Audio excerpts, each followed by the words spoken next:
রাজনীতি ও কূটনীতিতে প্রতিবেশী পাকিস্তানের সঙ্গে খেলাধুলায়ও বৈরী সম্পর্ক তৈরি রেখেছে ভারত।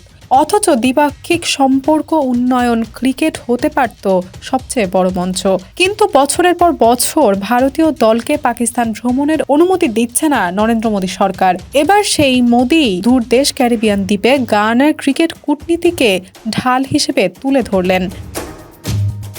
শুক্রবার 22 নভেম্বর এক প্রতিবেদনে এ খবর দিয়েছে টাইমস অফ ইন্ডিয়া। গায়ান সফর ভারতীয় বংশোদ্ভূতদের নিয়ে এক সম্মেলনে অংশ নেন নরেন্দ্র মোদী। সেখানে ক্যারিবিয়ান ক্রিকেট কিংবদন্তিদের অনেকে হাজির হন। মোদী দাবি করেন, রান্না, সংস্কৃতি এবং ক্রিকেট এই তিনটি বিষয় গায়ানা এবং ভারত একই। বক্তৃতায় মোদী বলেন, ভারত থেকে একজন ভারতীয়কে বাইরে নিয়ে যাওয়া যেতে পারে, কিন্তু একজন ভারতীয়র মন থেকে ভারতকে মুছে ফেলা যায় না। ক্রিকেট প্রেম আমাদের দু দেশকে গভীরভাবে আবদ্ধ করেছে। ক্রিকেট নিছক একটি খেলা নয়, জীবন দর্শনও বটে। আমাদের জাতীয় সত্তার সঙ্গে তা সর্বতোভাবে যুক্ত।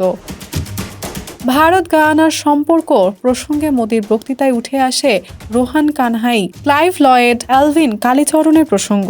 মোদী বলেন, গায়ানার যে জাতীয় ক্রিকেট স্টেডিয়াম রয়েছে তা আমাদের বন্ধুত্বের প্রতীক। কানহাই, কালীচরণ, চন্দরপলরা আমাদের দেশে পরিচিত নাম।